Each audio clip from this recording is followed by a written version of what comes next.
Noah, welcome back. Mr. Sam, thank you for having me on again. Part two. Last time you came on, we talked about a bunch of stuff. We talked about the hunter versus farmer hypothesis, intuition maxing, the pro androgen lifestyle.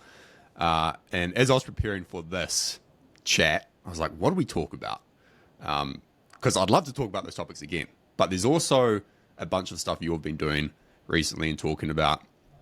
There's been a few experiments I've been running myself, largely inspired by what you've been posting. And so I want to talk about some of those things. The first is something that's been all over X, Twitter, the past like month or so. And that is this idea or this way of eating, let's say, of fruit until noon. Now, just for some context here, I went through like the carnivore phase, keto, sugar, fruit's bad for you, causes cancer, all this kind of stuff. And so the first time I came across this fruit until noon thing was like years ago, maybe a decade ago, and I just discounted it. I was like, no way, that's stupid. Like, look at these fruitarian people who just eat fruit, they're skinny as. And so I just like pushed it away. But then you started posting about it, a bunch of other people. I was like, let's give this a go. And it's been life changing, which I can talk about a bit later. But tell us more about that. Like, why, first of all, why is it demonized? And why does it work so well?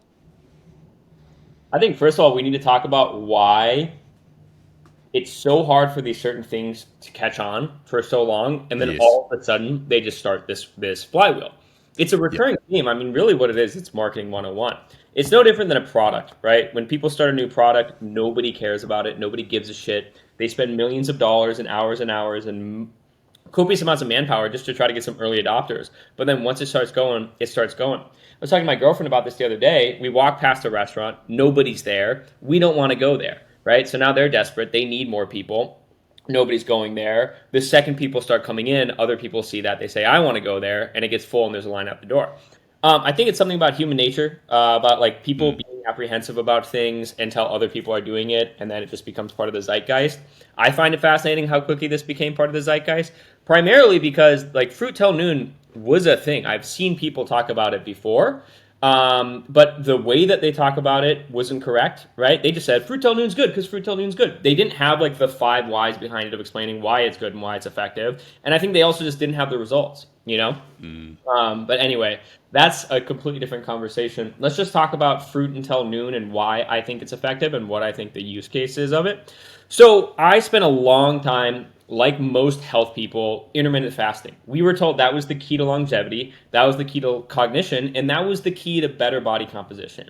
And when you first start, it feels great, right? Like it works well because your body's like, what the hell? Where's the food? I need to go find food. So let me ramp up some biological processes to make me feel energetic and focused, right? And let me burn up some of this fuel. But you do that over an extended period of time, and you're teaching your body to operate out of a function of scarcity, right? It's quite literally saying, uh-oh, we don't have food, so we need to go catabolic right now, like essentially damage our organism and damage our system to prop us up so we can go find that food. And it works in the short term, and then it slowly diminishes its results. But people at that point have already made intermittent fasting their entire personality. They don't want to leave a good thing. You know, this is pretty constant in a lot of people's areas of lives. They don't want to address the fact that what they're doing that used to work no longer works. I started doing fruit till noon accidentally. I was in Mexico and I was just kind of chilling. Like I kind of hit all of my body composition goals. I hit all of my fitness goals and stuff. I was in good shape. I was in really good shape, but I wasn't like hyper lean like I got recently. And so what I would do every morning is I'd wake up, I'd get my coffee, I'd chillax in the sun, and I'd have a fat smoothie. And I was starting to get pretty ambitious with the smoothie. I wasn't one that typically liked to eat a lot of sugar, and I would be putting honey in it, I'd be putting maple syrup in it, and I'd be having that with coffee. And I felt so good. It was like everything I wanted from intermittent fasting, but could never get. Everything I was promised in terms of just being like vascular and jacked and low water retention and this incredible mood and energy and focus that I've never been able to feel in years of biohacking. So I started kind of looking into it more and structuring it. That was around the same time Anabology was talking about his honey diet, which is very similar in mechanism but different in application and outcome and like desired outcome. But I started talking to him about it, and then thermobolic as well. Kind of, he discusses things about like upregulating your metabolism and feeling warm and just being an absolute unit from slamming carbohydrates, and it made sense. So anyway, that was the backstory of like why, and then obviously we can go into the how. I would love to do that. Just on the intermittent fasting piece, what would you say to someone who's like, intermittent fasting is how we should eat? Because if you look at hunter-gatherers, this is what they say. If you look at hunter-gatherers, like they wouldn't have eaten until they hunted their food near the end of the day or whatever. And so they would have gone long periods without eating. Yeah, if you were a shitty hunter, if you were bad, right? And Sure. if you are bad at doing that, your body's gonna be like, oh, I'm bad, you might as well nuke your testosterone as well. Because, like, fuck, I can't find food for myself. I'm not gonna be able to find food for my kids. What's the point of me having 860 nanograms over deciliter, right? So, like, yes, we have to understand that, okay, does it really make sense for humans to be, like, streamlining fruit? Only in a situation of abundance, right? But we want to signal abundance to our body because we want to say, hey, listen, reach your maximum biological potential. No reason to have scarcity right now because we are in a season of abundance. When season of abundance, like what happens in season of abundance, you have fun, you have a great time, and you have a bunch of kids and you procreate, right? That's why mating seasons are in the seasons that they are, because they're in the seasons of most abundance, right? So to stimulate hard times from a biological sense, does it really make sense? Like the objective, it's kind of like, it's almost like, this is too abstract right now. I actually have to think about this. It's just like, it's a crossover to similar with like finances and business as well. Like you want to signal abundance in terms of, hey, I've got money coming in, I've got a safety net, so I can then take more risks. And when I take more risks, I make bigger plays and bigger wins. So it's signaling to your body that, hey, listen, I have abundance. Let me use this abundance. Right? Let me feel comfortable with burning all of this energy and attributing this energy to otherwise metabolically taxing procedures like hormone production and muscle growth, because I don't need to save for a rainy day because I know that I'm already secure. Right? We have to understand what biological security does to us, just like psychological security, right? A psychologically insecure person is not going to reach their full potential. A biologically insecure person will never reach their full biological potential, and it shows itself in your body composition. It shows itself in your lab work, right? When I did this Fruit Till Noon project, I did my labs, and my testosterone was 860. Now, I'm not a testosterone biomarker fanatic. I don't really give a shit what my NGO, like nanograms per deciliter, is. Sure. But it still goes to show that, like, typically the level of shreddedness that I got was one where I would, like, if I was in any other context or if anybody else were trying to do it, they would have to be starving themselves for months, right? And their testosterone would likely drop significantly. Right, because you're in you are signaling scarcity for months, Yeah. right? And for what? For like half a bicep vein and to look good in a posing mirror?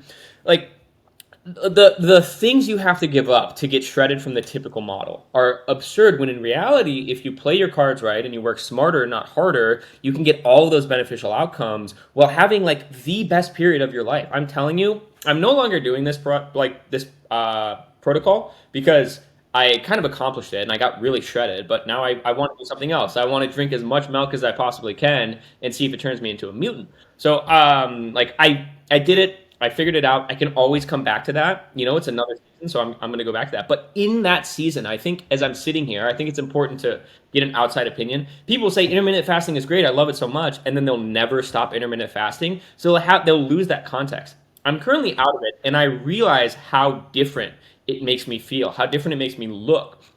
Do I think it's sustainable long term? Yes, I think there's a way to do it sustainably long term. But like, once again, my objective is not to be as shredded as possible for my entire, like, the entire year, my entire life. My objective is like exploration and experimentation. Like, that's what I do. That's kind of what I dedicate my life to. But I'm doing that particularly to see outside in. My life is exponentially better when I'm doing that Fruit Till Noon protocol. Yeah, same here. But here's what I really want to ask you about, because I tell people this. I'm like, I'm religious about this now. Guys, you got to do Fruit Till Noon, change your life. It'll like give you so much more energy. Entrepreneur friends, everyone. And they're like, yeah, but like that doesn't make sense to me. How does it work? And I'm just like, I don't know how it works, man. Like, it just makes me feel good, right? So Yeah.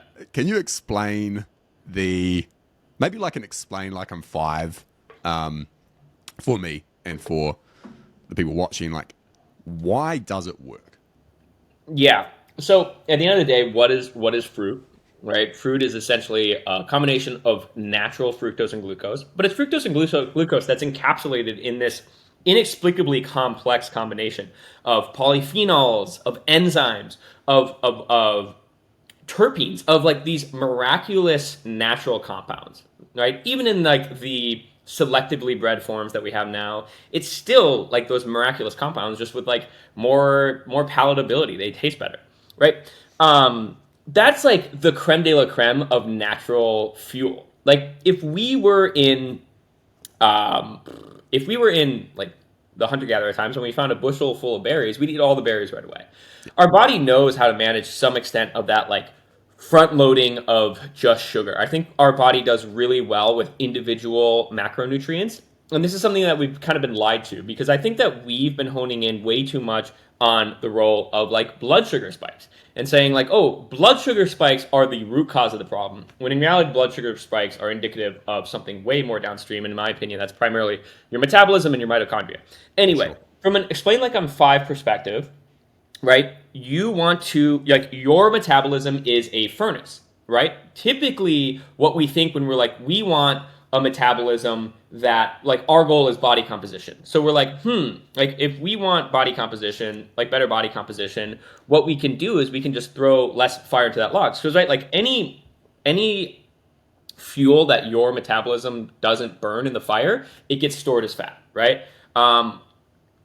If we can upregulate that metabolism by making that fire burn faster, by instead of doing big logs like fats and proteins, but a bunch of fast burning kindle like carbohydrates and simple carbohydrates at that, then we can make that fire really, really hot. But more importantly, we can burn through all of those logs. We can burn through all of that fuel, all of that wood, all of that kinder, that if we weren't able to burn through, it would go into storage. Right? If we start throwing soggy logs in there, like fats and proteins, it's going to hamper that fire, right? That fire, that means that it's not going to burn as hot. That means that a lot of that fuel that should be burning has to go into storage, which is fat. Like the objective is to get your metabolism really good at burning fuel, and the way that you do that, the way that you build a really, really fast and hot burning fire that burns up really quickly, is with a lot of kindle.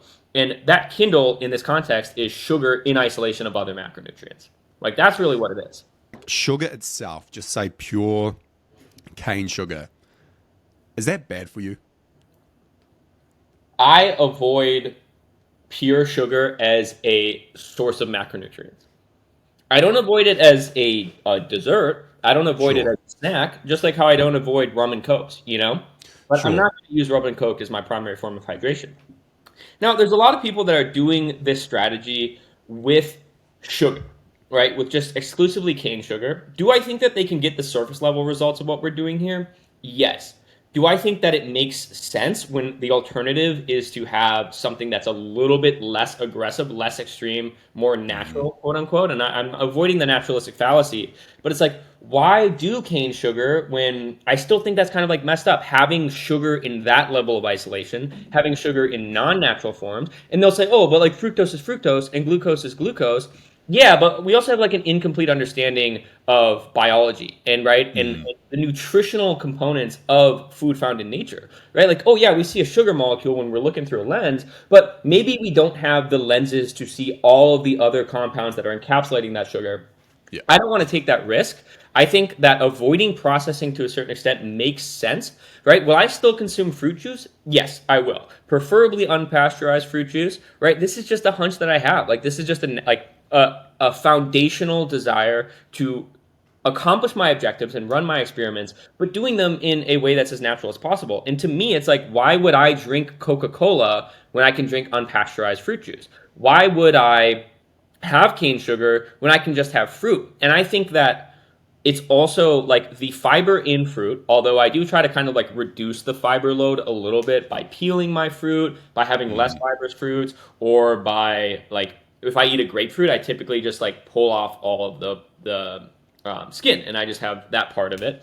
But like that to me is almost like a safety buffer for people, because if they're throwing a bunch of kinder into their fire, but their metabolism and their mitochondria are compromised, like they're going to have a lot of leftover fuel and they're probably going to get fat. So, yeah. Yeah, let's talk about that. You tweeted a while back, you said when someone says carbs make me crash, what they really mean is my mitochondria can't handle high performance fuel. Fix the engine, don't blame the gasoline. So what do you mean by that? Like, what does it mean to be metabolically dysfunctional?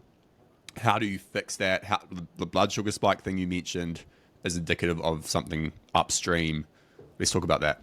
Yeah, 100%, right? So it's like people are like blaming carbs. I used to blame carbs because I couldn't process carbs. But in reality, like that's such an escape. It's like people blame, like it's literally like blaming gas because you haven't changed your oil in 50,000 miles, right? Like you need that fuel. If you don't use that fuel, your body's going to break down other components and do gluconeogenesis and create that fuel for you. So instead of blaming the fuel and avoiding it and essentially willingly going from a Porsche 911 to a Toyota Camry hybrid, right? Yeah, is it going to get you past the finish line? Sure. Are you going to look way lamer and just have way less performance? Absolutely. Like you're not going to be able to reach your full potential if you can't have 92 octane. 92 octane in this sense is carbohydrates, right? Look at any athlete and try to identify one that isn't ran on carbs. And people will be like, oh, look at this ultra distance marathon runner. Yeah, but look at him. He looks like a marathon runner. Exactly. He looks like someone that doesn't eat any carbs and that's going to keel over in 30 days and sprains his ankle when he's at Sky Zone on a trampoline park, right? So yeah, I think it's pretty obvious that if you want to be a high performance physical specimen, you need carbohydrates. And I think if you want to have abundant signaling in your body, you need high performance carbohydrates. But the rate limiting factor of carbohydrate metabolism is your mitochondria. I believe that a majority of problems that we are facing today, especially problems when it comes to metabolism, it comes down to the mitochondria, right? Mitochondria are the things that produce energy, right? They produce ATP given the energy substrates that they're given. The issue with mitochondria is that they were at one point bacteria, allegedly. I believe it, and I think it's pretty... I'm sure there's some people like, no, they weren't single cell organisms at one point. They are. They have different DNA than us. And that DNA is very susceptible to oxidative stress, right? It's very susceptible to inflammation and damage. And it's very hard to repair. They don't have the same repair mechanisms as the rest of our cellular DNA. So we're all walking around with damaged metabolism or damaged mitochondria. We're eating a lot of these foods and fuel that are bad fuel, right? They're like, it's like putting water in your gas tank, right? We're having, oxidized polyunsaturated fatty acids. We're having a myriad of things that are just destroying those mitochondria because they're at the front line. They're the ones that are getting the brunt of this environmental damage and this dietary damage that we're inducing. And then we're taking carbohydrates, which then go into your mitochondria, right? Go through the Krebs cycle. They produce energy at the output. And if your mitochondria are running properly, you will take that fuel. That fuel is going to go straight to your mitochondria. It's going to pump out that ATP with minimum byproducts. You take a broken mitochondria, it's going to take in that fuel, it's not going to produce a lot of ATP, and it's going to produce a bunch of inflammatory byproducts. So if we look at like a mitochondrial efficiency standpoint, it's like how many molecules of ATP do you get per molecule of carbohydrate? Typically it's like 86 or something, right? With a broken or suboptimal mitochondria, you're looking at 2. So the output factor, the output variance is ridiculous depending on whether or not your mitochondria is optimized. We need to optimize that mitochondria. That's step number 1. So if we can optimize that, then it's ready to take in the fuel. But now we take in the fuel and we have to also look at insulin, right? We have to look at making sure that that fuel actually goes to your engine, right? As opposed to like sitting around in your bloodstream or going through your liver and just like wreaking havoc every step of the way, or even worse, being stored as fat. So it's kind of about just understanding that process. It's like, okay, I eat fuel. Fuel goes into my body. That fuel needs to get to the mitochondria in my cells. That fuel gets to the mitochondria in my cells via insulin signaling. Insulin signals the GLUT4 transporters, which essentially open the door to your mitochondria. It's about understanding that whole like metabolic pathway and then optimizing it every step of the way. Now, the best way to optimize your mitochondria is just to do everything that people say is healthy. Because when we talk about like what are the best ways to improve your health, what that really means is what are the best ways to improve your mitochondria, right? Stop spamming yourself with EMFs, go outside more, get some sun, stop being a coomer, don't sit behind a computer screen all day, don't do shit that makes you hate yourself, don't eat garbage food, just stop poisoning yourself every single day. Now, modern problems do require modern solutions. I released a part 2 of like the metabolic upregulation protocol for the shred maxing protocol. And that goes through like the actual tactical things that I use. And I don't think that supplementation is necessary to be healthy. I think if you are doing a super physiological protocol, like the shred maxing protocol, which I put out, the fruit till noon protocol, it makes sense since you are doing something that's super physiologically unnatural and you are damaged, right? You're not just damaged from your decisions and your toxin burden, you're damaged from your mother's toxin burden and your mother's toxin burden. That all goes down. And now we're realizing that your dad's decisions, your dad's exposures to toxins have been epigenetically transposed onto you, like from inception. So it doesn't matter how healthy you are now, it's not going to make up for those last 3 generations of asbestos and formaldehyde and lead and mercury and microplastics. Like, it's too much, you know? So if you want to reach your full natural potential, you have to do some unnatural things to get back to that natural baseline. Yeah, that makes a ton of sense. Would you, one thing I'm not sure about is like, if someone's, let's say they're obese and their lifestyle is not great, they spend a lot of time inside, would they benefit from like spamming fruit till noon, or is there a more sort of like slower approach they should take, or more calculated approach? That's a great point. And I think that's also part of the reason why I'm a little bit like I focus on the fundamentals and I purposely don't say, hey, chug fruit juice, Yeah. chug 2,000 calories worth of fruit juice in the morning. I say, just eat fruit till noon. In that case, I'm really clear on that too. It's like, try to be seasonal, right? Like if you're in a winter place, you gotta look at the seasonality of that. Like there's not going to be tropical fruit around you. There's not going to be a lot of fruit at all, but there are going to be more seasonal fruits, right? Like apples and berries. Those are ones that at least grow in the region that you're in and would be around in some level of storage capacity. Like at least they grow near you.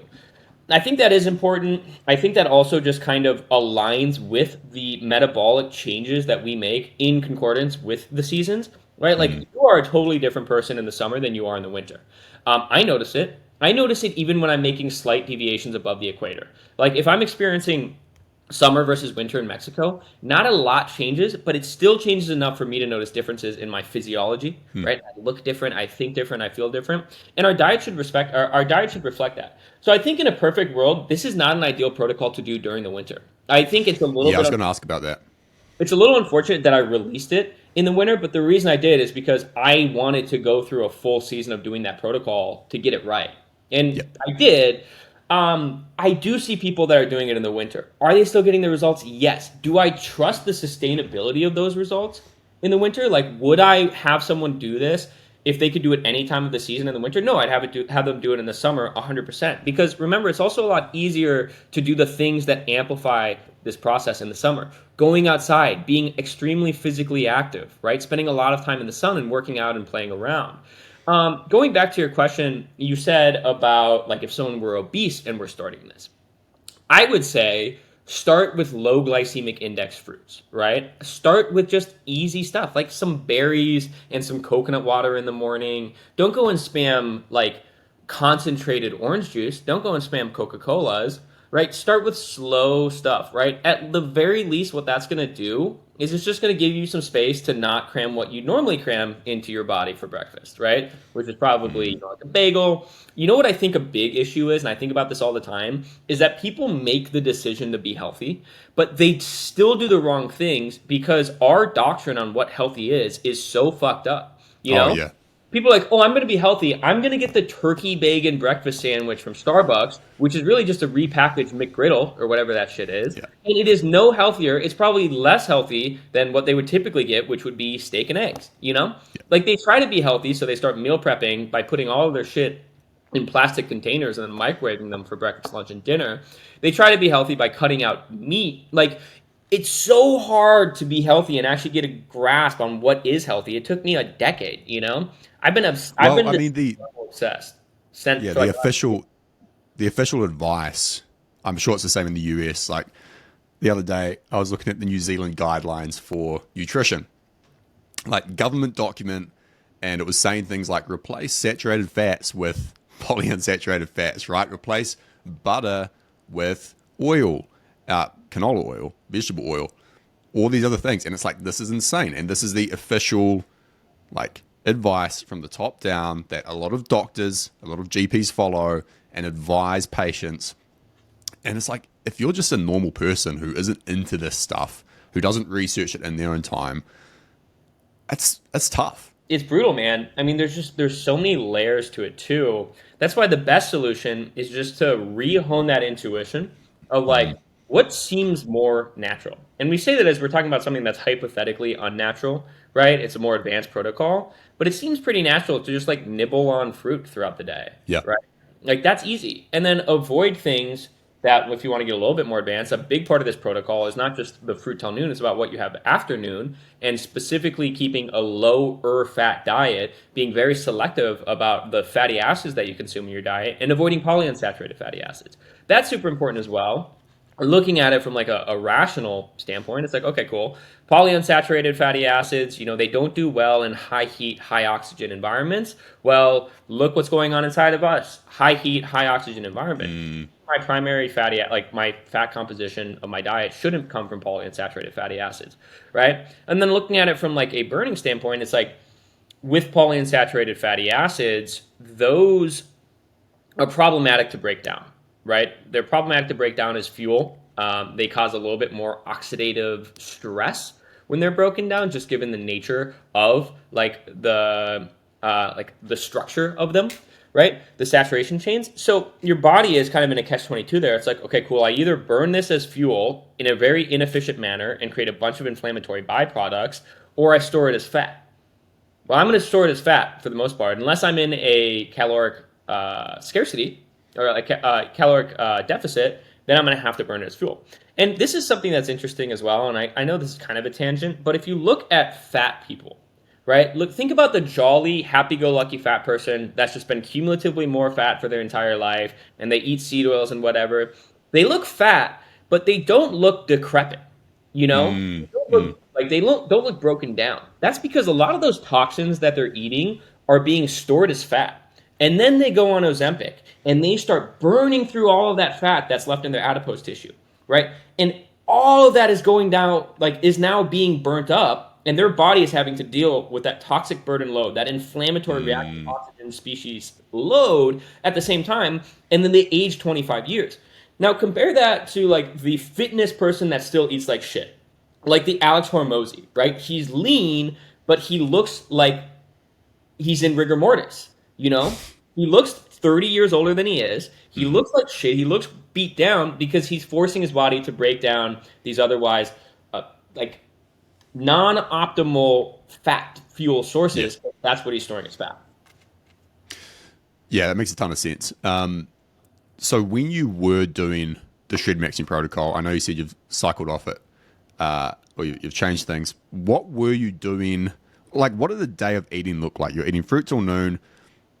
Where are you getting your proteins and fats? Where are you getting them from? Are you doing high carb in the evening as well? I know everyone should read Anabology's honey diet protocol just because it's interesting to read. Like, the dude was eating a pound of honey a day, and he was saying like sugar, fruit until noon. Until like 3 p.m. Go to the gym, and then like 7 pound of beef, mushrooms, broccoli, so on and so forth. Were you similar to that, or different? No, it was different. And I think I had Anabology on the podcast, and we'll be posting that. I have him for a second time. I'm going to be posting that soon here. It'll be posted by the time this gets released. But we were looking at the differences in the protocol and also the differences in outcomes, right? Or objectives, I should say. So for my objective with this, it wasn't just to lose weight, because I didn't have a problem with losing weight. I had a problem with getting shredded while maintaining elite athletic output and elite body composition, right? How can I get the body composition that I want while still maintaining that athletic capacity? That was something that I always struggled with. I always struggled with wanting to be an athlete across the board, but also being in really good body composition. Look at an average MMA fighter, right? They're elite athletes, but they very rarely, unless they're genetic specimens, have that bodybuilder look. I wanted to have those full muscle bellies. I wanted to have just the aesthetic physique while also running a sub 7 minute 5K, while also being able to outpace everybody on the mats, while also being able to do all of these fitness side quests. And that takes an elite level of recovery that I was never able to get prior. So my objective with this was to have more energy while still maintaining the body composition like outcomes I wanted. And the solution to that was eating a lot of fuel, right? And then starting that like mitochondrial feedback loop, the positive feedback loop where it's like we know that physical activity, especially in the sun, upregulates your mitochondria. So if we can fuel your mitochondria, you have more energy to do things, which then improves your mitochondria, which then gives you more energy to do things, and so on and so forth. Full day of eating, I'd wake up. I'd typically always have like I had Shilajit for a majority of that time. I just liked that in the morning. Humic and fulvic acids I think are great, especially for nutrient absorption, but also just like to reach mineral baselines. And then I would go outside. I would typically have a smoothie. And in that smoothie, I wrote it in the second part of that protocol. That's when I would have like these metabolic upregulating compounds that would help set the stage for that like metabolic pathway, right? For getting the nutrients that I'm having in my food into my mitochondria, making sure the mitochondria run properly, and then subsequently producing ATP. So I'd have a smoothie with whatever fruit I had on hand, right? Depending on my energy or like my honestly, all intuition for the day would depend on how much sugar I'd have in it. But I would put in vitamin B1. Your body runs through vitamin B1, especially on a high carbohydrate diet. I'd put vitamin B1 in there, I'd put taurine in there, and I'd put L-carnitine in there. Those were my three, right? L-carnitine to help mobilize some of that fat because I did want to maintain that like ability to burn through some of that fat, even though I'm prioritizing carbohydrates. Taurine for the glucose shuttling, making sure that that glucose that I'm eating is going to my mitochondria, and then B1 for helping that process and reducing the depletion of B1 that I'm getting. I would also, in this process, I was going out and I was drinking alcohol too. Like that's what was so awesome about it. But anyway, I would have that. And then I would just eat some fruit throughout the morning. And then by about 11, so like 2 hours after that smoothie or so, I would have a coffee with my smoothie. I'd do some work. At 11:15, I'd be buzzing with so much energy, I couldn't help but go and do something physical. So I'd go outside and I would just go mess around on the gymnastic rings, or I'd go jump in the ocean, or I would go for a quick like run and kind of just work on like some footwork stuff and sprints, or I'd just do jump rope or handstands, anything. That's when I would do some form of fitness side quest, where that wasn't like my hypertrophy based training. That was my messing around in a physically active form. And I think that's really important, right? Because that sets the stage and signaling to your body that like, hey, I'm a physically active person. I don't just go to the gym a few times a week. I'm a physically active being. And I think that's also the best antidepressant. So I would do that. And then by the time I was done with that, that's typically, it would be like noon or 1, right? So all morning I had that smoothie to start the day. I had caffeine, which actually like it's a thermogenic agent. So it's going to help with that blast furnace metabolism. And then I would go and I would have my first main meal. With my first main meal, because I planned on training in mid-afternoon, so like 3 or 4, this is about at 1, I would have a high carbohydrate, starchy carbohydrate, high protein meal. That oftentimes looked like rice noodles and shrimp or scallops, right? Because it was high carb and low fat. And because it was high carb and low fat, that gave me more fuel, right? And the starches, they affect your glycogen storage differently than fruit. People have a really hard time getting that like full look without starches, but also you remove starches, and that's a really great way to look like peeled and diced. People sometimes will have starches and they feel a little bit puffier and bloated, but I want that. I want that water in my cells. I want that glycogen storage in my cells so I can go get a nasty pump later. So I would do that, and shrimp has taurine in it too, which is great. I think everybody should always be looking up like what are the micronutrients in my food, and that would digest like this. That's really important to prioritize digestion because you want to be eating a lot of food. You've upregulated your metabolism. I'd have that. I would then go do some more work, and then I would work out. Right before I'd work out, that's sometimes where I'd have like a rice cake or something like that. Because think about it, like I'm just trying to get fuel to my muscles. I'm having a starchy carb, which is rice, very easily digestible. That's injected with air, which makes it even more digestible, straight stream to the muscles. And then I go and I'd work out. And when I got home from working out, I would have one more high protein, high carb meal. A lot of times it would just look like what I had for lunch, just in a little bit of a different fashion. I'd add like different accoutrement, some pickled vegetables or whatever. And by that time, it was about 5 p.m. 5 p.m., so now it was the evening. I would eat that. That would digest right away. And I would essentially then wait like 45 minutes, maybe an hour, because you want to optimize digestion. I would optimize digestion by eating what digests well for me, and then also sometimes having digestive enzymes. And then I would have a high-fat meal. It is important to get those fats in. Your body requires fats for a number of biological processes. You cut out fat for too long, your joints are going to hurt, your skin's going to look like shit. You're not going to get these essential nutrients, especially for your endocrine system, especially for your hormones. But I would be so selective with the fats that I would consume. I would never have, like, every single gram of fat in my diet had to fight for its right to be there. And that's something that people miss because they'll go willy-nilly. They'll have peanut butter. They'll not realize that when they go out to eat, all of their like veggies that they're eating are doused in seed oils or even any form of fat, right? They're just having all this fatty stuff. They're having a ribeye thinking that it's protein. You look at the nutrition facts, it's 50-50 fat to protein ratio. Fat has 9 grams of calories per 9 calories per gram. Protein has 4 calories per gram. People are just over-indexing on fat. It's the wrong fat. So I'd be super selective with my fat. Any meal that I would have prior to that, I'd cook in coconut oil. Coconut oil, it has a large amount of medium chain triglycerides. Medium chain triglycerides, they get burnt up as fuel in your liver, right? They're that small of a chain that they don't have to go through that typical fat digestion process. They go straight to your liver and get burnt up. And then saturated fats, they're just more likely to be burned as fuel, right? Because they're easier to burn as fuel. They're like better burning. So a majority of my fats would come from coconut oil. And then in the evening, I'd have 85-15 ground beef. I would typically have sirloin. And then on the days that I trained less, I would just have more fat in the evening. And then one day a week, I would always have a high fat day where I would be getting all of those fats that otherwise I was abstaining from to make sure that I'm hitting those foundational nutritional baselines. So that would look like sardines. That would look like a really high quality olive oil. That would look like a ribeye, or chuck roast or something like that. So that essentially is the full day of eating and some of the logic behind it. Do you have any questions on that? I do. One question that's just been sitting in my head for the last 10 minutes, and it's a selfish question because it's summer here right now. I'm below the equator. Fruit till noon. Well, this way of eating works great, but I'm starting to think about how am I going to change this as we go into winter, middle of the year. We don't get vitamin D from the sun in winter. It's just too low, and so there's all these changes. The first thing I was thinking about, I'm curious, what your thoughts are on this. Should you even try and be super shredded during winter? If you live in the northern latitudes, lower, should you just be actually, no, this is the time to bulk up a bit, not try and be, not try and be super shredded? That's the first question I have. Second, what are you changing, first of all? Because you mentioned that before.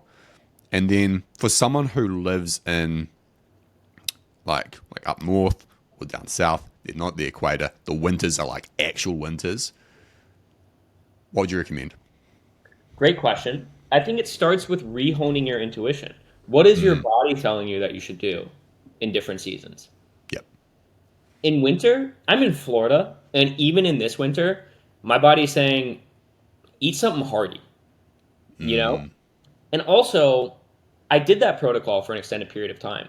I want to go through a season where I'm eating higher fat because I am a little bit worried about what if I didn't hit my fat requirements? I know how anabolic fat is. I know how androgenic fat is.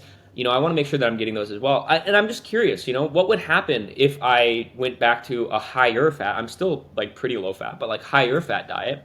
What if I ate more starches as opposed to fruit?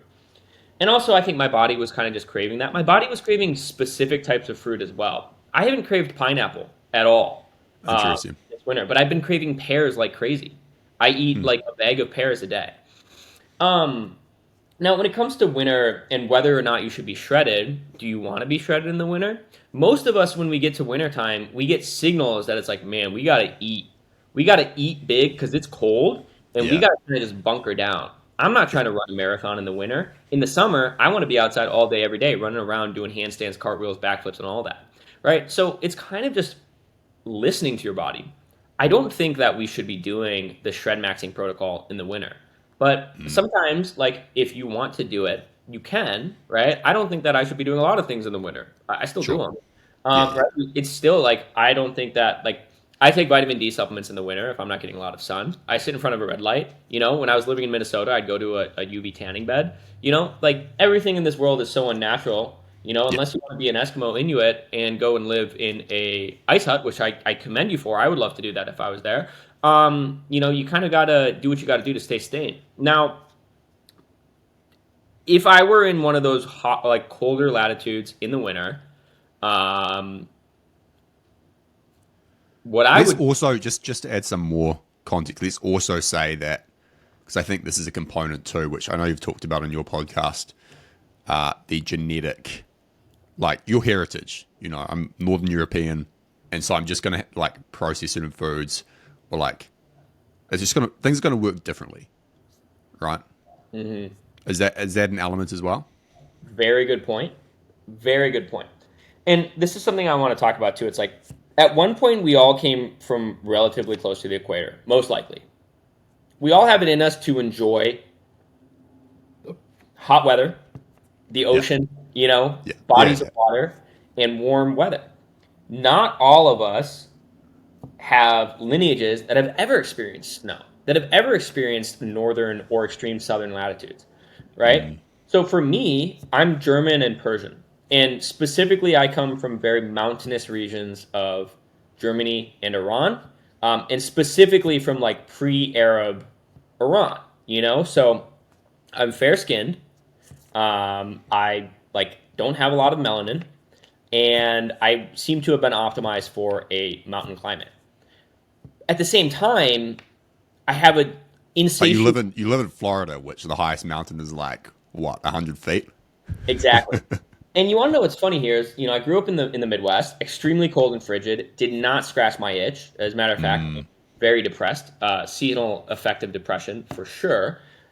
I spent the rest of my life kind of just like being called to the mountains to a certain extent. And I didn't really even like the mountains, but I went to school in Colorado, and then I lived in Mexico City, which is like, 7,700 feet above sea level.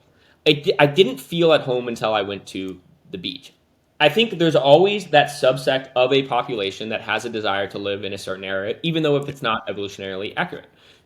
I think like sometimes you can just get those genes that at one point were optimized for this specific environment that tread along maybe as a recessive gene trait and then manifests itself in one of these further downstream generations. Now, what I'm trying to say here, if we want to get back to it, is like, yeah, I think that your genes 100% have something to do with your ability to acclimate to certain climates, right? We make adaptations, even in the way that our nasal slits are. Like that's for dissipating heat in drier, humid environments. Like how long are our muscle bellies, right? Longer, round, bulbous muscle bellies, those are going to dissipate a lot more heat than like tight, core focused muscle bellies. You look at like Siberian or like Czechoslovakian man, right? He can be like 6'2". He's gonna have short limbs and just like dense torso. He is optimized for preserving body heat. Now you look at someone who lives in Chad or in some of like the mid-Saharan Africa, they're gonna be extremely long. They're gonna have these very like round muscle bellies just meant to be dissipating heat. So yeah, it's hardwired in us. I just go back to that thing where it's like, well, did your ancestors at one point live potentially in that environment? Sure. Like I think if someone has like Southeast Asian lineage, it's fair to say that no one in their ancestry probably ever lived somewhere where they didn't get sun for 4 months of the year. Yeah, that makes a lot of sense. So going back to the seasonal thing, if you were, because we didn't quite finish that, if you were living Yeah, we got new south, genetics.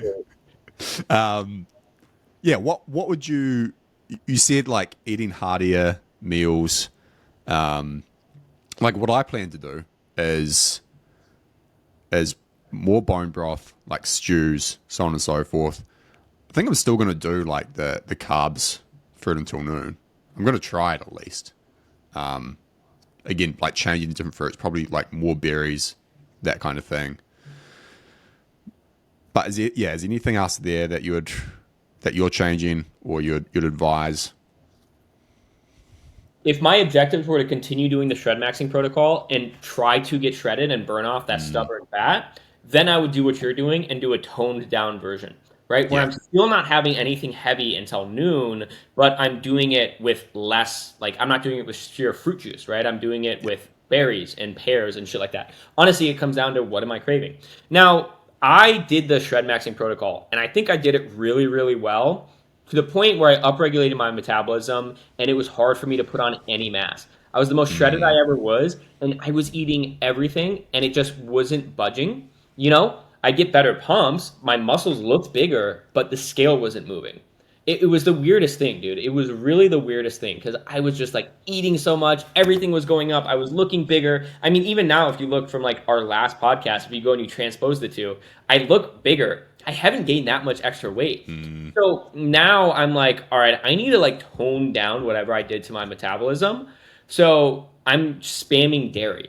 And like that's just what I'm doing. I'm taking advantage of the fact that it is winter and I'm not wanting to be outside 24/7 to like hunker down and take the energetic burden that comes with eating a lot heartier food. Like you eat thicker foods, I kind of want to just sit down and read a book as opposed to go run on the beach, you know? I'm feeding my body my metabolic blast furnace logs instead of kindling. Yes. Yeah, that makes sense.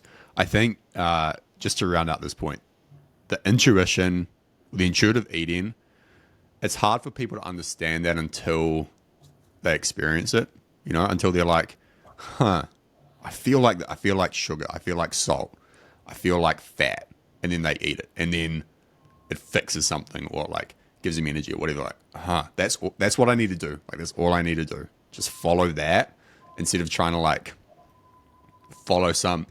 Well, you should follow the shred maxing protocol, but what I'm saying is like instead of just following frameworks and systems, you know what I mean? I agree 100%. That is the end goal, right? I really think the goal is to just gather so many data points by doing all of these experiments that you Yeah. learn about yourself. And this is what I talk to, especially with clients. It's like, listen, the end goal of this is for you to know how to do this yourself. And once they start doing that, where it's like, oh, like, what did I eat today? I ate this and this and this because I felt like it. And I'm like, there we go. Like, that's what we were going for. Yeah. But it's hard because companies pay billions of dollars in food science research and development to figure out how to manipulate those exact pathways that you're trying to become intuitive about, right? We found out Exactly. how to hack that Goldilocks ratio of fat and sugar. And now, how can you go back? Like, it's like porn, you know, it's what porn does to relationships. How can you go back to being in a monogamous, real life Mm. relationship after you've signaled to your brain that you've had, you know, 100 women in the last week? So you have to abstain from it. You have to abstain from the junk. You have to abstain from the shit. You have to abstain from the fake stuff that is destroying your ability to gather signal in the noise. The thing that has let your bloodline get to where it is, you have actively destroyed in one generation because you can't stay off of TikTok and you can't stop putting ho-hos in your mouth. Exactly. I want to clip that one. I want to have this conversation evolve a bit into like energy maxing in general. This is something I've been obsessed with over the past like 3 to 6 months. I think that so much of our problems, let's just take productivity for example. Oh, I procrastinate. Oh, I'm disorganized. Like it's probably a function of low energy. At least it has been in my experience and observation with other people, some of the clients I work with performance coaching. It's like if you fix your energy, so many other things change, or so many other things just don't even become relevant anymore. It's like when my energy's high, I don't want to procrastinate. It doesn't even cross my mind. Instagram's on my phone. I see it. Maybe I look at like a reel and I'm just like, this is lame. Like I want to work. I want to do things. We've talked about fruit until noon. You mentioned a couple of other things like vitamin B1. We talked about lifestyle briefly as well. What are some things that have worked for you with maxing out energy beyond just the nutrition? I want to talk about B1 specifically because I've had an interesting experience with that, and I want to get your thoughts on it. But yeah, we Very can get to dope, that later. Frederick. Yeah. Well, first of all, I want to talk about bio individuality and Yes, how real it is. And this is yes, something that like frustrated me. You know, my life is like my career is kind of predicated off of supplements, like not just from the like I love supplement standpoint because I find them interesting, but because like I work in that space as well, and I worked in that space before I actually even came on Twitter. But the reality is, like, we have such individual, unique complexity in the way that our genes are ordered, right? And what genes are turned off and what genes are turned on, and the mutations we have in our enzyme function. That, like, one thing will do something to one person, and then it'll do the total opposite for the other. And it's really hard because at the end of the day, our genes are so similar, like Mm. 99.7% identical. But that 0.001% can be the differentiator in you being able to eat a peanut and another person dying immediately getting a whiff from a Reese's cup. So it's really hard. That's why, like, my hair trigger desire is to, like, when I find something that works or when I find something in the literature, I was like, oh, I have to share this. But Yeah. then I do have to take a step back, and I think everyone has to take a step back and like be responsible and say, this may not work for everyone. Like, this is what Yeah. the literature says, but like we have to look at the adverse reactions as well. And that's why if you look at like when I first started creating content versus now, when I talk about supplements, I almost always try to include what to look out for and how to implement them, right? Start with them in isolation, start with a fraction of the dose and slowly taper up. And the reality is, like, one person will take 1 gram of glycine and it'll make them feel like glutamatergic, right? They'll just be like, they'll be wired and zapped and grainy. Another person will take 20 grams of glycine and feel incredible. And like, Mm. it's so wide ranging and varying. I'm still trying to figure out the best way to approach it while still like maintaining interest and wanting to share insights. But I think that's something that you realize. I think it's something a lot of people realize. That doesn't mean there's anything wrong with you. That doesn't mean that you should continue taking it. Pause taking it. If you want to reassess in a few weeks, go back and troubleshoot, right? You're taking 300 milligrams, Yeah. open the capsule, dip your finger in it, put it on your tongue legally, take 1/10 of the dose and see what happens.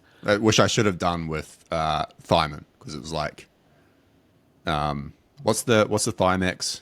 What form is it? It's a mixture of TTFD. That's right, TTFD. Might have benfotiamine as well. I like TTFD. I think Yeah, TTFD is a little bit too potent for some it's people. super potent, right? And like I started with 100 milligrams or whatever it was, like the full dose, which I shouldn't have done. It should have like, but whatever. I like experimenting, and we figured it out. But It's not your fault. It's counterintuitive, right? People are saying this is the dose. Some people are taking triple the yeah, dose. I take one pill and it makes me feel like that. But that's the reality. Anyway, what were we talking about before that? Energy maxing. energy mixing. Yeah, In non-traditional energy maxing in terms of like how can we um, max out our productive energy. Now, the issue, and this is something that we don't really see people talking about, is they think that they can take a nootropic and that's going to make them want to do the work. Now, are there compounds that increase task saliency, the desire to start tasks? There actually are. And there's some neuroscience behind how you can manipulate certain pathways to elicit that response. A lot of it's a euphoria, motivation, and reward response manipulation.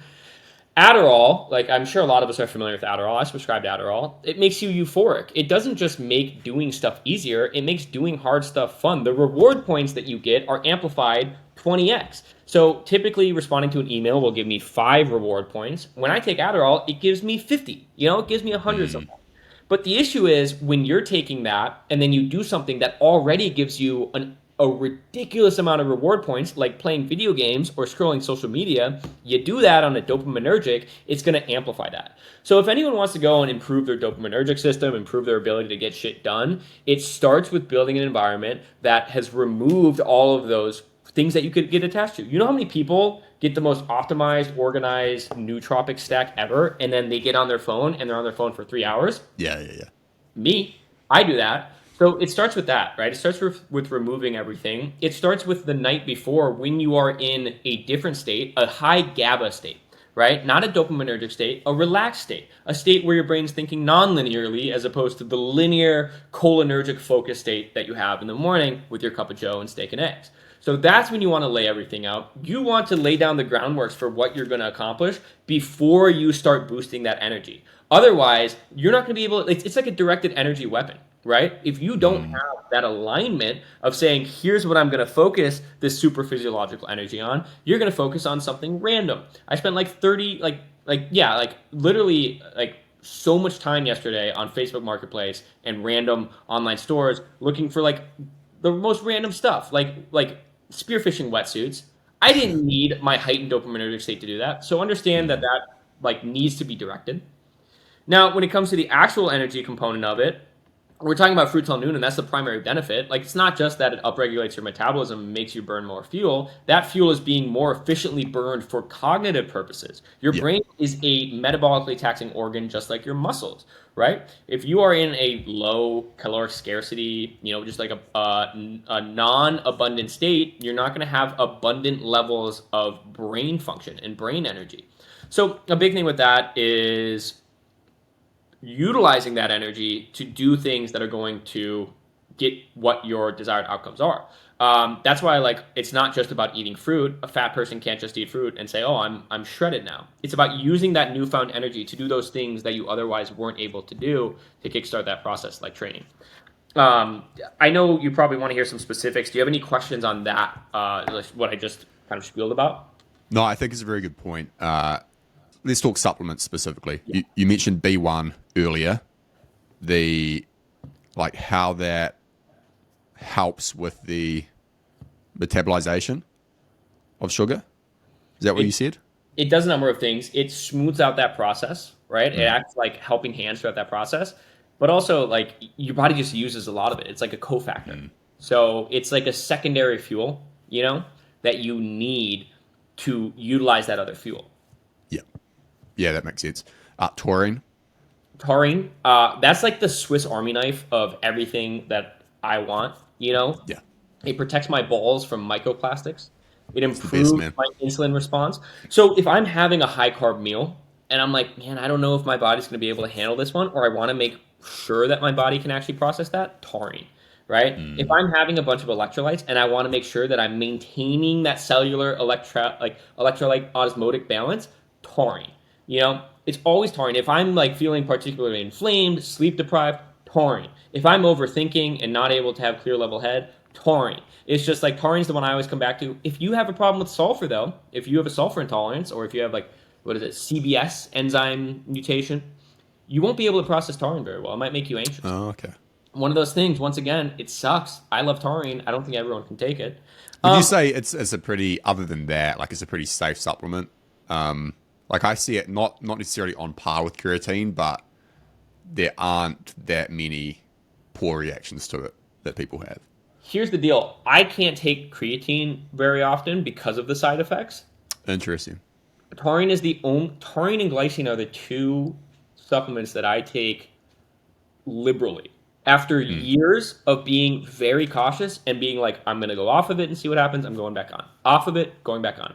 Taurine and glycine. It's just for me personally. Some people, once again, like they may have weird reactions to taurine and glycine because of taurine or glycine's effect on the NMDA receptors and because of taurine's effect on the GABAergic system.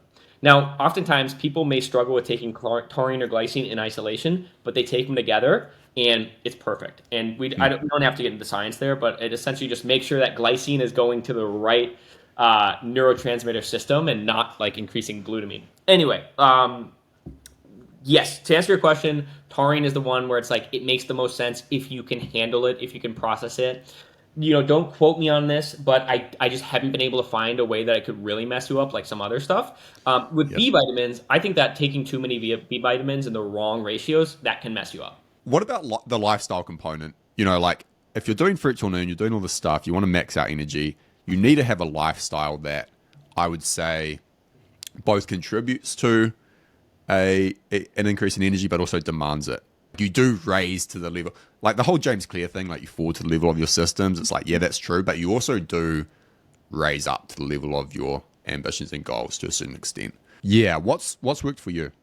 Well, you bring up such a good point. This isn't just like a metabolic upregulation protocol. It's a lifestyle upregulation protocol. Yeah. The first step to upregulating your life is to upregulate your metabolism. You need more energy to expend on things that then subsequently give you more energy. So I think the most important thing when it comes to energy, it's like diet, is foundational, and it's what you have the most control of. You have control of everything that you put in your mouth. I don't care how hard it is. I don't care how hard it is to abstain. Get smart. Stop bringing Doritos into your house. I believe that this protocol, like improving your metabolism, and this sounds very peaty of me, I tend to have gripes with certain people that are within that Pete sphere, but I think Same. Ray Pete as a like Dr. Ray Pete as a I don't even know what I would describe him as, like a thought leader, profound. Yeah, yeah. And the older I get, the more I'm like, wow, this is actually like very profound philosophical level. People should read his actual work, his actual writing first before trusting some Twitter account, who's who's poorly synthesized his work. Man on Twitter account poorly synthesizes his work, leverages his name in the community for like essentially a halo effect of authority. Yeah. Oh, this guy's a Peter. It's no different than any like group. People join groups because they steal authority from it. No different than why people in fraternities wear Kappa Sigma on their chest. You are borrowing authority. But yeah, Ray Pete's work is awesome. It's fascinating, and it really is a fundamental paradigm shift in the way that we look at energy and metabolism and biology. Yeah. So I would say that I'm probably pretty Petey. Anyway, going back to it, the objective is to use this to upgrade your life. Now, looking at how you can upgrade your life is by creating a life that signals to your body that, hey, I need more of certain things. Can you use this newfound energy to get in the habit of going outside, right? Can you use this newfound energy to get in the habit of socializing more, right? Because when you socialize, your brain says, hey, I'm a social person. I need to enact those charismatic foundations in order to improve my survival and my capacity in this sense.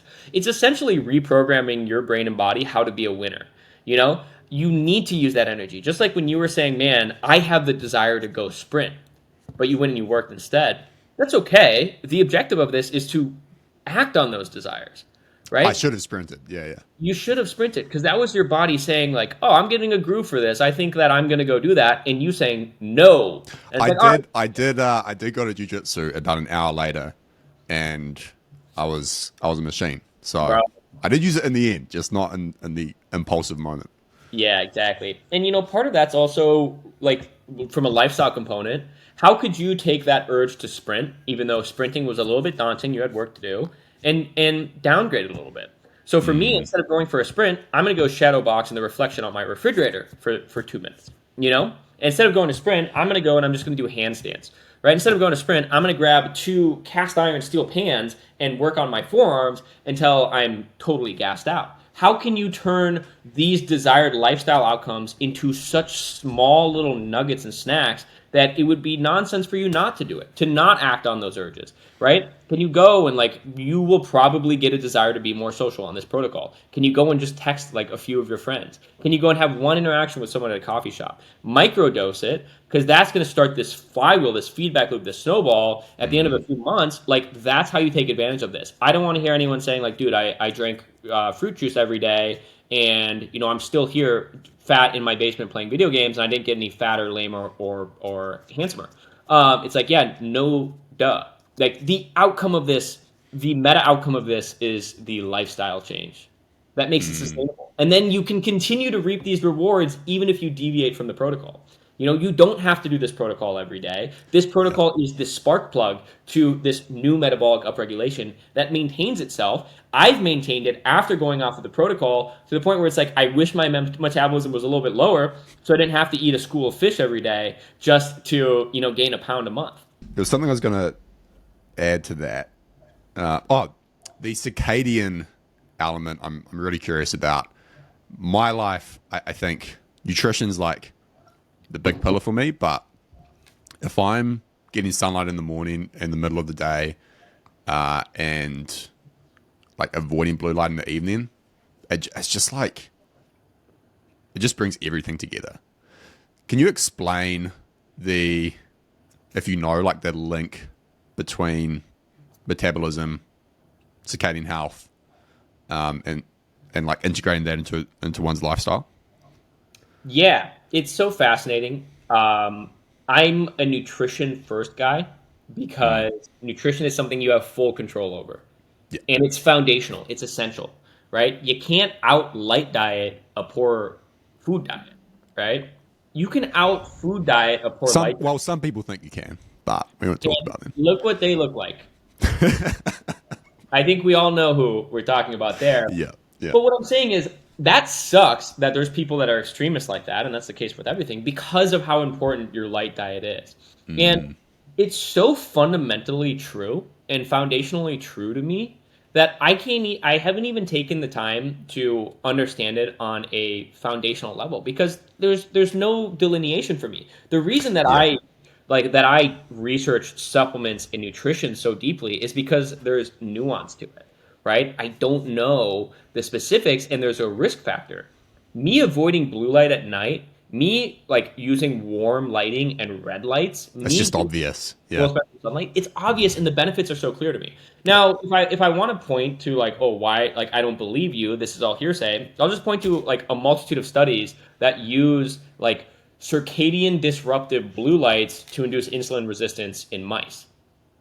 Like Mm. that's how they've induced insulin resistance in mice is by disrupting their circadian rhythm. And how they do that by using, blue lights. So I think that is a huge factor. We know that eating your food in front of a red light improves your glucose response significantly. Do I Mm. know it to the extent that I know nutrition? I don't. I need to kind of leave that one to the people that do know at that level. But I found that it's so fundamentally true and it's so noticeable. I feel Yeah. like garbage if I'm exposed to blue light. It's to the point now where it's like if I feel a flickering light, I can feel its effect on me. And then I just look at the impact of like, okay, if sunlight is having this direct of an impact on the melanin, the melanocyte stimulating hormone in my skin, the master antioxidant in my body, it's changing the way I look, it's changing the way that I feel. It literally has physically changed me from when I lived in the Midwest to when I went to a small beach town in Mexico and got sun every day.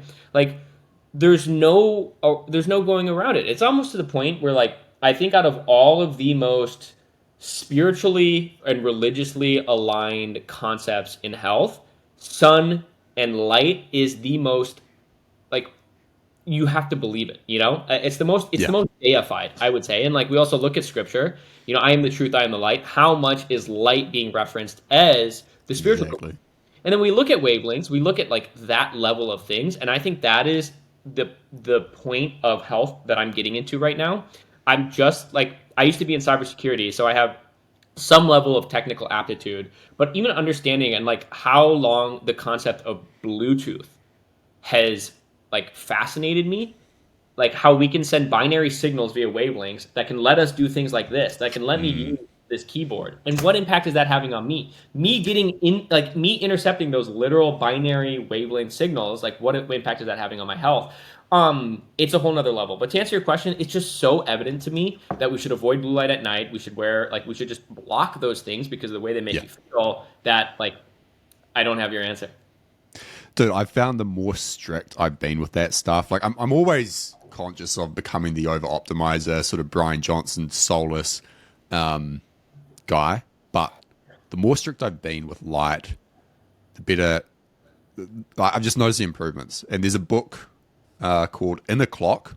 I forgot who the author is, but she did this like 10-day experiment where she blacked out everything in her house.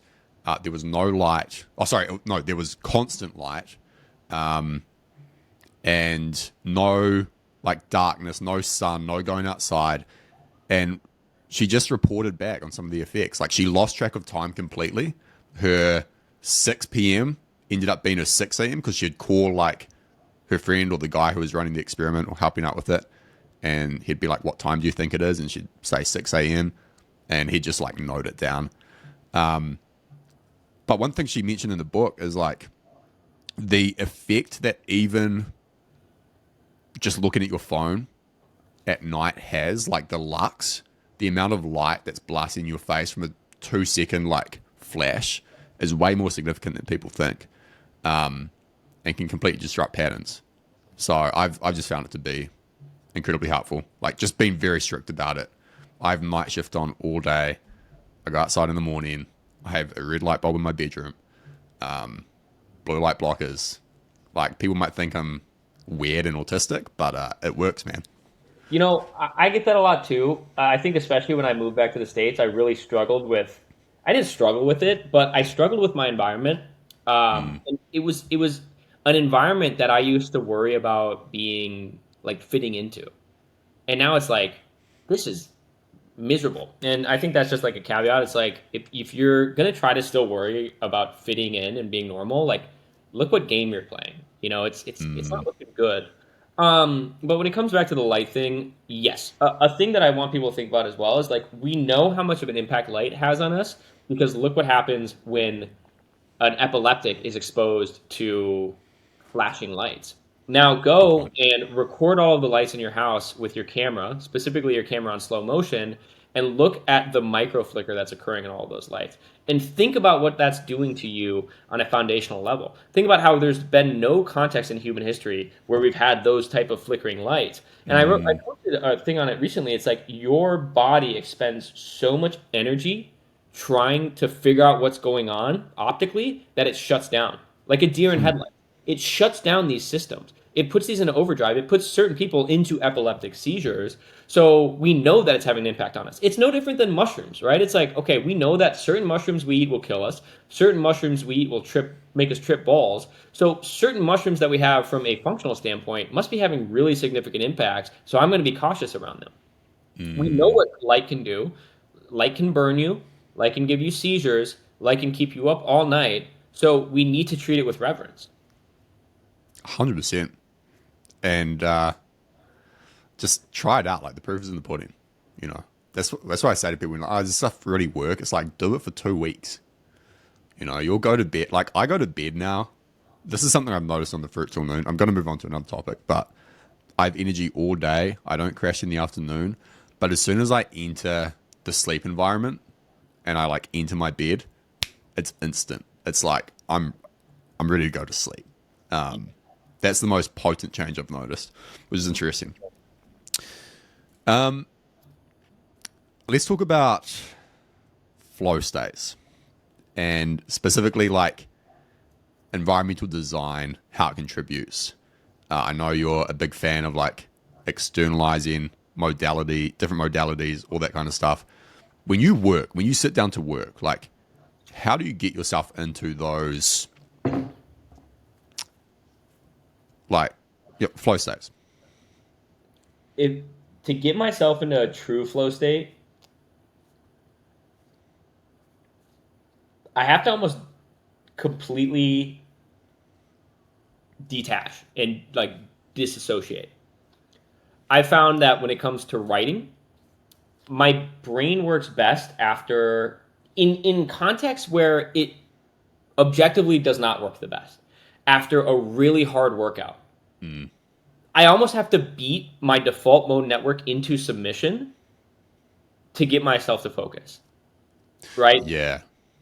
A majority of my like content that I was writing last year, well, not last year, that would be in 2023, was, and that's when I experienced my most growth, was around 11 p.m. to 2 a.m. after coming back from like partying, not like extreme partying, but like after having a few drinks, right? And fundamentally, I probably couldn't even be like driving a car very well, but that's just where the best flow state stuff happens. And I Is that because of alcohol and GABA? Do you think? potentially because I've also noticed when I've taken like beta blockers or alpha 2 adrenergic agonists, things that stop adrenaline from reaching my heart, I can focus better. And I found recently that focus and flow state is less about being stimulated.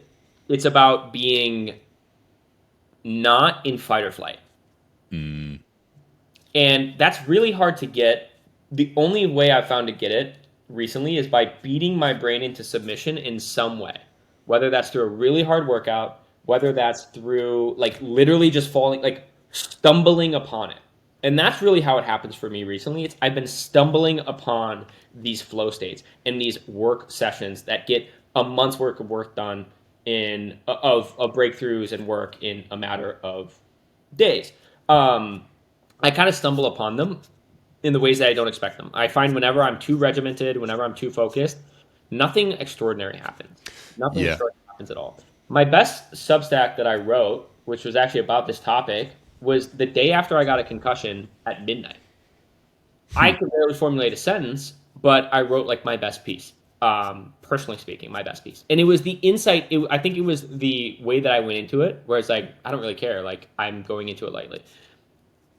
I think that's also very individual user dependent, but a conversation we can have after this is the fact that like getting into flow depends on the action you are flowing with. The flow 100%. state that you need to be in to run a 5K is different than the state you need to be in to hit your 1 rep max bench. And it's different to go down a to-do list and get all of your shit done for the day than it is to write an article or even read a book for that matter. So it's very dependent on the task at hand. I agree. One thing that drives it for, I think, everybody is, and we talked about this a little bit last time, is curiosity. And like something you talk about, which I like, is the hyperfixation. Like going on these like side quests, just letting yourself explore random topics. You tweeted a while back, you were looking at like Middle East logistics or like the history, and it's like, there's nothing to do with biology, health, whatever, but it's just interesting. I found similar, some of the most productive times in my life, like extreme flow states have been like, dude, one day I woke up and I was like, I need to learn about deep sea mining. I don't know where it came from. I was like, I just want to learn about it. I spent 16 hours that day just like locked in. Never touched it again. I've never done anything with it, but I was like, if you just follow those curiosities, like you will experience flow states and like maximum productivity by default. I think you need to create room in your schedule for those. And they can lead you down paths that can potentially change your life. Absolutely. And you have to understand, like, the one true skill of humans is pattern recognition, right? And that's the skill that pays. That's the skill that makes breakthroughs. And that's what makes us human. Because, like, what are humans? Humans are creatures that are really good at making innovations. And innovations rarely come from, like, the focus area of an individual. Look at all of the innovations and drastic, like, breakthroughs in any field. It very rarely came from a field vet. A field vet's good at running the like existing system. Most innovations come from people that are focusing on something else and then looking over here for a little bit and be like, oh, I can apply this here. So I think you getting obsessed with underwater mining doesn't make sense in the present moment. But one day, whether you know it or not, that subconscious front loading of that information is going to apply to something that you do in another area of life. I think the reason, like, I don't think that I'm particularly good at any one thing. I'm not in like the one or like 0.01% of anything, because that's really hard. I'm just not interested in that. But I think that because I've spent time kind of becoming obsessive about certain things, I can now take what I learned from here and apply it directly here. And it's not conjecture. That's what I've done from a career standpoint. You know, I'm coming from cybersecurity and then going into marketing and then going into health. Like, the success that I've had in any one area was not because I was the best at it. Far from it. It's just because I had a secret sauce from that other area. So I think a lot of that, it's about creating a life that enables those hyper-focus modes, you know, and just like letting yourself do it. Yeah. Make the space so you can, because nothing's going to kill you more than having an urge, having a desire to do something or to learn about something, but say, nope, I got to do this other thing. So the solution, the self-destructive solution, is to create a life, not self-destructive, but I would say, less responsible solution is to just create a life where you don't really have to focus on anything, you know? And I did that for a long time. I think I spent a year of like not responding to text messages, or like having a single thing on my calendar because I was just like interested in whatever I was interested in. But when you reach a certain point of adulthood, you kind of want to level up. You're looking at responsibilities for more than just yourself. So now it's like, how can I build systems around everything that I'm doing where I can go and have a hyper-focused session and my life's not going to crash. My relationships aren't going to burn and my business isn't going to go under. And that's the real secret sauce. How can I create foundations that are so strong that they can sustain themselves with minimal input while I'm off doing something crazy and absurd that feeds my soul and is going to help with the long-term winning of whatever I'm doing? What does that maintenance mode look like for you on a practical level? Well, Because I do similar things, by the way. yeah, I think it starts with like figuring out what you need to do at a foundational level to maintain what you want, right? That's in a relationship, that's in business. But it starts from the beginning, from the design of it all, right? If you go and you create a business that requires you to be behind a computer 40 hours a week, you will never get that because you didn't build with the end in mind. Now, if you build a relationship that requires you to be with someone 24/7, like codependency, it's not going to work. So you need to start from the beginning and say, like, I need to build I was writing about it. No, it's in my draft. But you need to create like the maintenance mode fundamentals where it's like, okay, going into maintenance mode, here's what I got to do. When it comes to workouts for me, like my maintenance mode is say I'm going and I'm like doing jujitsu or I've got like another fixation from a fitness standpoint. My maintenance mode is 3 lifts a week, 45 minutes each with these specific exercises that get me the maximum muscle stimuli but still enable the most recovery. Boop, got that. Maintenance mode on diet, boop, fruit until noon, meat and rice noodles for the last 3 meals. I can do that anywhere in the world. I literally can do that anywhere in the world. I've done it. I know where to get fruit. I know where to get meat. I can boil meat. I literally can boil meat and I can boil eggs. I don't need any Tupperware. Maintenance mode, there we go, right? Business-wise, okay, cool. Like I'm moving this business forward. Here's maintenance mode. Once I feel that motivation start to dwindle, let me now work and regress back to getting everything set for maintenance mode. That can literally look like, I'm really motivated with this project right now. Say it's like creating content. What if I created 15 drafts and then now when I inevitably lose that motivation and want to hyper focus on something else, put it on maintenance mode, make those drafts run, just focus on that, get that out of the way. I like that. I like that a lot. It reminds me of it's a good mental model. I think it's in Gary Keller's The One Thing, or maybe Essentialism, where he's like, you can't have a life of balance. You have like seasons essentially. You kind of have to lean into them. It's like, look, for the next 3 weeks, I'm going to be working really hard. I'm not going to be able to spend as much time with the family. But then after that, like it can come back, and it's like you kind of overcompensate in a way. I think it's just like a much better way of approaching life instead of trying to like find the perfect optimized balance of like, 2 hours deep work on this, and then like I'm going to train at this specific time, and then I'm going to spend an hour with my kid, and it's like it doesn't work that way. That's how you blink and your life is already on like Dude, yeah, right? Remember 100%. remember how long it took you driving to work on your first day, and then after 6 months how you blink and you're at work?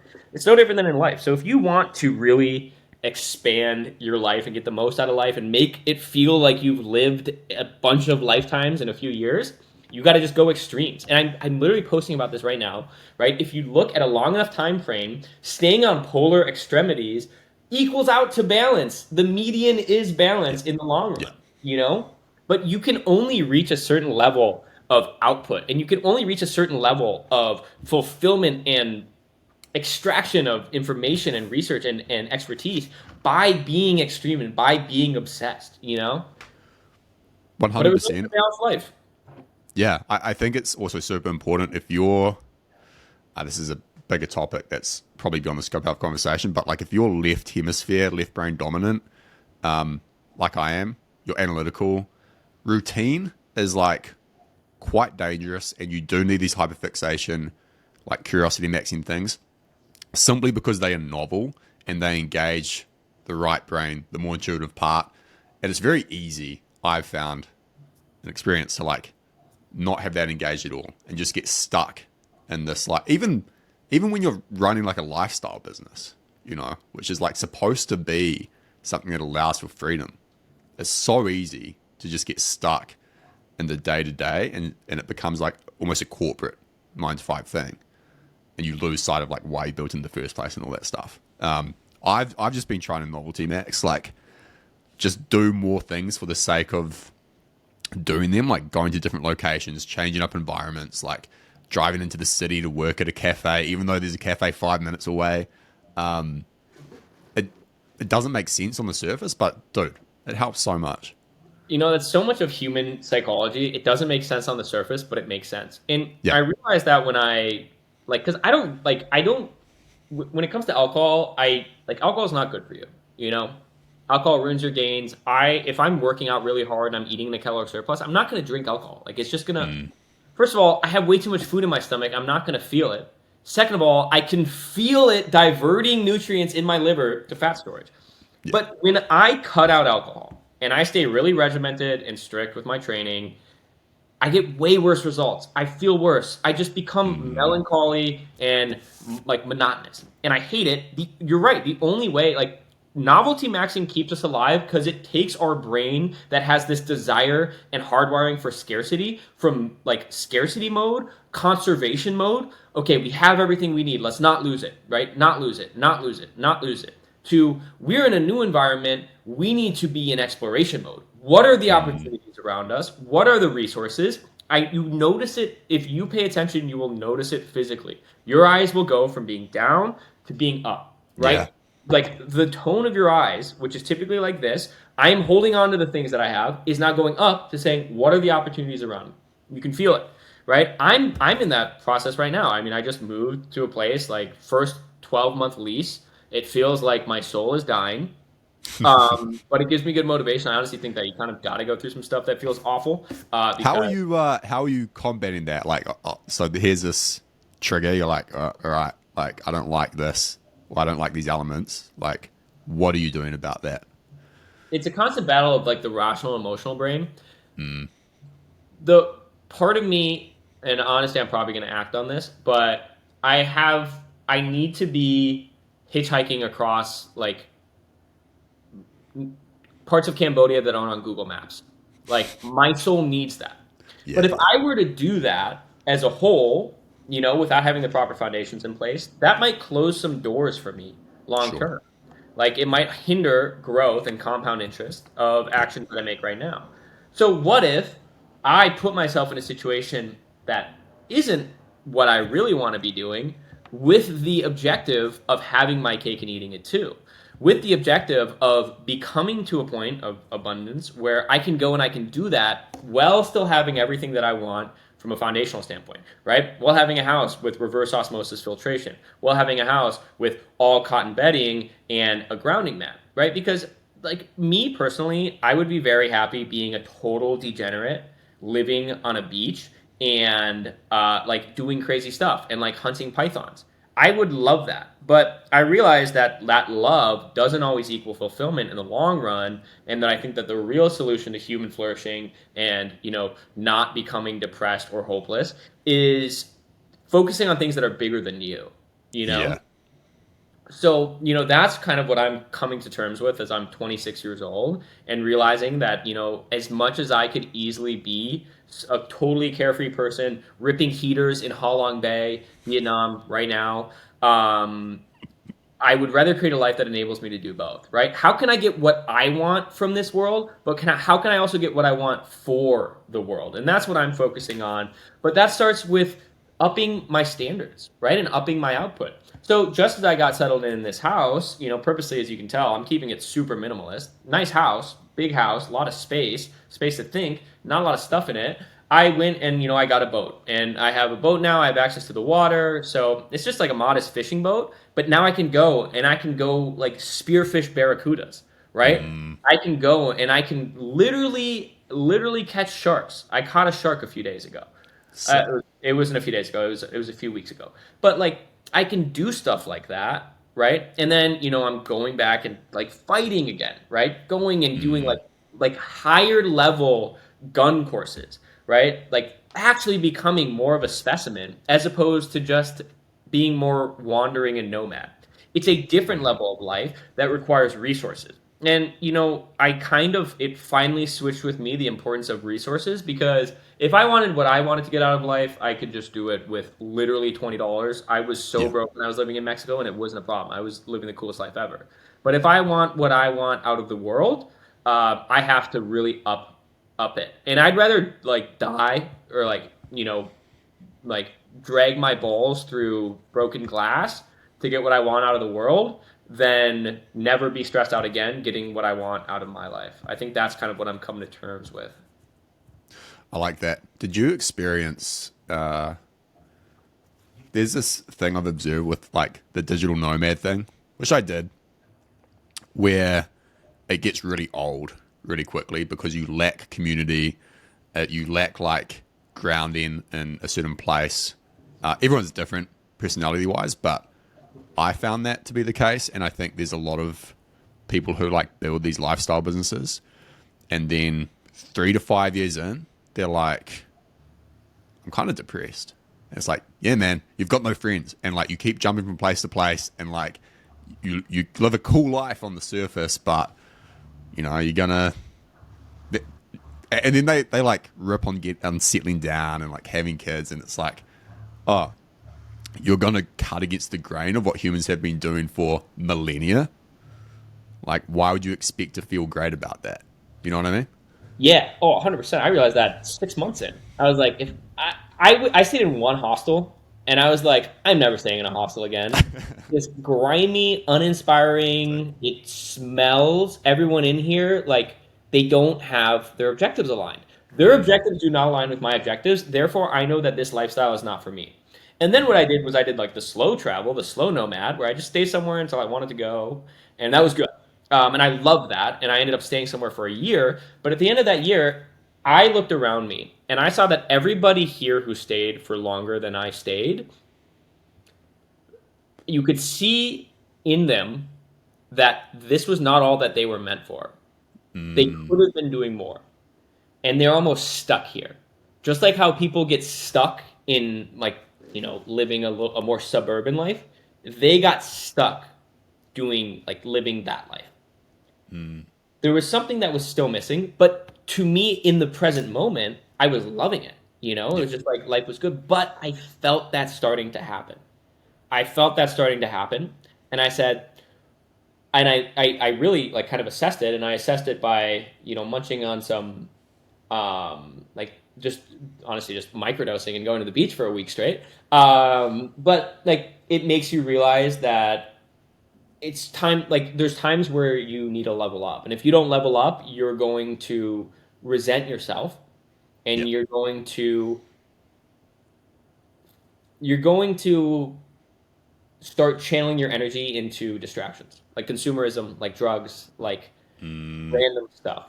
So, yeah, I think that's really, like, something people need to keep tabs on is, like, what are people on the current life path that I'm on? Where are there people that are ahead of me, and do I want to do that? And this doesn't just Yeah. apply to life stuff, right? It applies to health stuff as well. I post what I look like and how my physiology is changing and how I sound and how I think. I try to transpose as much of my thoughts and my, like, me on the internet as I am possible of without being, like, too exposed, because I want people who take my advice to want the same objectives that I want. Yeah. You know? Yep. If someone Absolutely. wants to be low T, and if somebody wants to just, like, be an incumbent and live to be 120 years old, they probably shouldn't follow me. Like, that's not what my objectives are. The objectives need to align with whatever path you're on. So I think that's really important, and that's why. Yeah. Anyway. Yeah, I love that.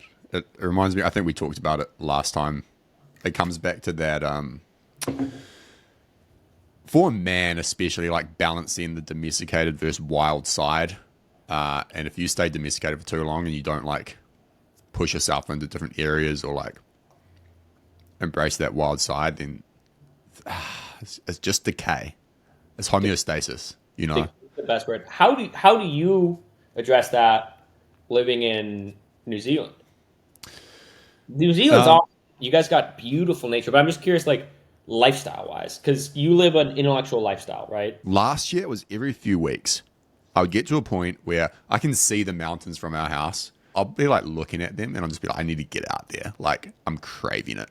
And so it was sort of like an organic thing of just like, I need to be out in nature. I need to get away from thoughts and, like, computer and just go and hunt for, like, a day or two. And so there was that on, like, the macro scale. And then just during the day, like, I have to get out of the house. I know something that I'm very aware of now is, like, for whatever reason, my personality type, I need a certain, like, threshold of busyness. And if I don't have it, I self-sabotage, I self-destruct. Not in, like, a major way. It's not like I go, drink 12 beers and, like, whatever. It's just the worst version of myself. I'm just like, watching YouTube, like, all that kind of stuff. Whereas if I'm busy, and it doesn't even have to be towards a certain goal. I was, like, driving around one Sunday, like, had a bunch of errands to run, looking at a house, like, all this kind of stuff. And I was like, wow, I feel alive. And it was simply just because I was doing things and, like, having to, like, fit everything in. So trying to max that out instead of always, like, Yeah, just spending time in my own head. You know what I mean? Yes. I couldn't agree more. That is like the ADHD brain. And I hate saying, I'm at a point where I hate saying the ADHD brain because it's not just ADHD people. That's like the traditional human brain Yeah. that's slowly been bred out in the last 7,500 years of agricultural society. Right? It goes back to what we're talking about with new environments, stimulating the exploration mode, about your body being the master adapter. And if you're in conservation mode, it's not going to want to do anything. It's going to Yeah. want to be safe in the cave, which is your office. So the only solution is to have those outlets in any way possible and to act on them on a hair trigger impulse. When you Yeah. have that impulse to go and do sprints in the yard, go and do sprints in the yard, right? When you Exactly. have an act when you're inspired. I was really inspired today. I was like, man, I need to become John Wick level at like combat shotgun and match shooting. So I acted when I was inspired. I just like signed up for this like major course, right? I acted when I'm inspired. I like joined a new martial arts gym because I stopped going to the old one. I act when I was inspired. I just bought a spearfishing kit, right? So now I have that weight on me that I have to go do these things. When I become uninspired, doing those will then inspire it again. But it's as easy as just getting in your car and going. 100%. And understanding that by the way, have you heard of this book? No, is it good? Dude, you have to read it. I mean, it's about the rational and intuitive brain, really. The left and right hemisphere. It's not an easy read. Like, it took me way longer than I expected. But one thing he points out is that the left hemisphere, like rational brain, is passive by default. And it can like, it's kind of reflexive. Like, it gets itself stuck in feedback loops. And so the more you think, or the more you intellectualize, the more you're going to intellectualize, which is why people who overthink, they never solve it by overthinking, right? Well, they have that impulse, which you just mentioned. Oh, I should go buy like spearfishing gear, and then instantly they override it with, that doesn't make sense right now, Yeah.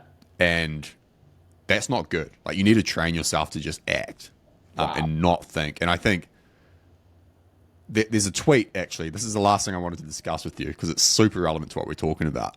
You said, I stopped exploring my psyche because it stopped serving me. Become familiar with your mind, but don't get lost in it. It'll continue to expand the deeper you go down, like an auto-generating Minecraft biome. It doesn't exist until you make it exist. There comes a point of marginal returns. Focus on grounding yourself in reality, not losing yourself in your head. Entertain your thoughts. Don't be consumed by them. That spoke to me because I'm like, I can totally go down that spiral.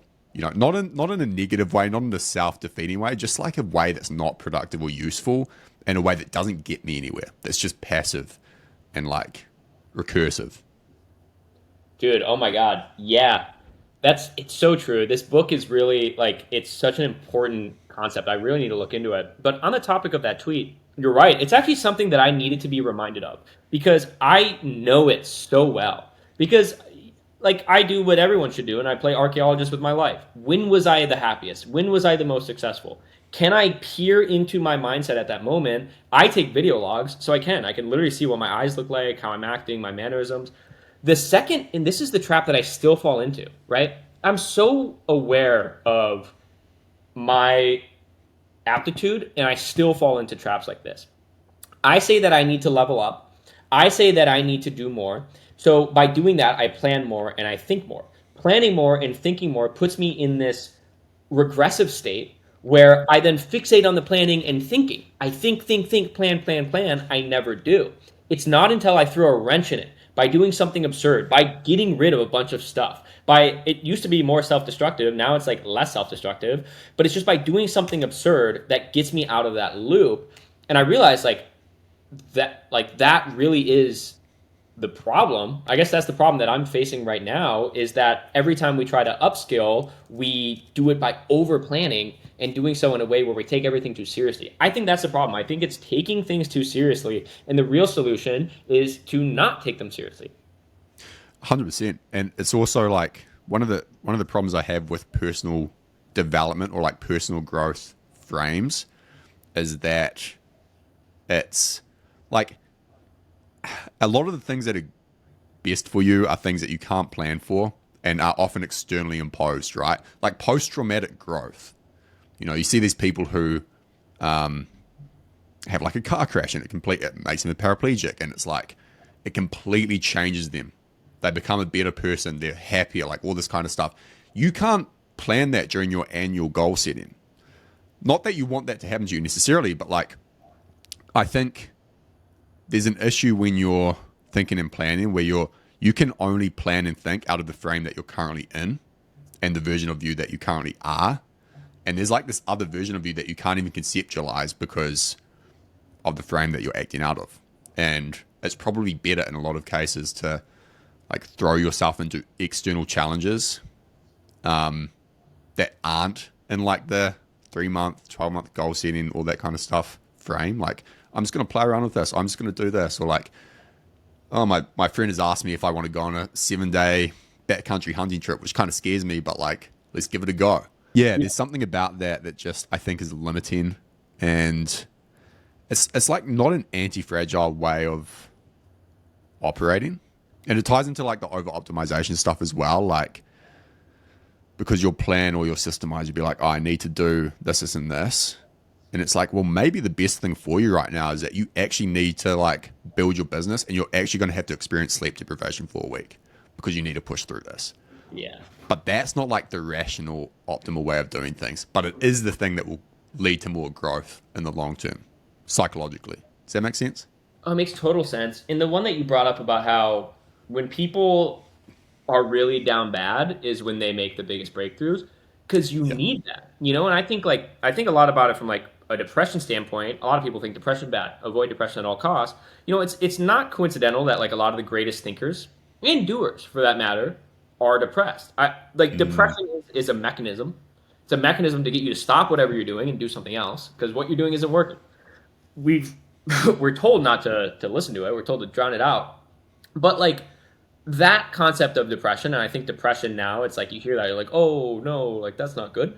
But it's like the feeling of what you're doing isn't working, which manifests itself as physical or emotional pain, is your greatest spider sense that needs to be listened to. We used to have no other option but to listen to it because what would we distract ourselves with? Rocks, you know? Chasing something in the woods with a stick? That would be pretty therapeutic. But now, instead, we just take that depressed, anxious energy and then we just allocate it towards like stuff. And I really think that stuff is a primary component of it. The best solution to that is reverse materialism. Every time you feel that, get rid of something. But I think it's also the digital component of that as well. It's the stuff from a digital standpoint. It's just like there's too many ways to distract what otherwise would be your greatest spider sense. And only when things are really bad that you can't even distract yourself from them, that if you tried, do you make those significant breakthroughs. Or it breaks you. And that's where the schism is. For every person that makes a breakthrough, another person is broken by it. For every person that becomes a better person because of their experiences, another one becomes an alcoholic. So it's up to you. Which one are you going to choose? And be honest about it. When just going back to the exploring the psyche thing, when you start getting into those loops of like overthinking or planning or intellectualizing, how do you break yourself out of it? How do you interrupt that cycle? So I used to just move.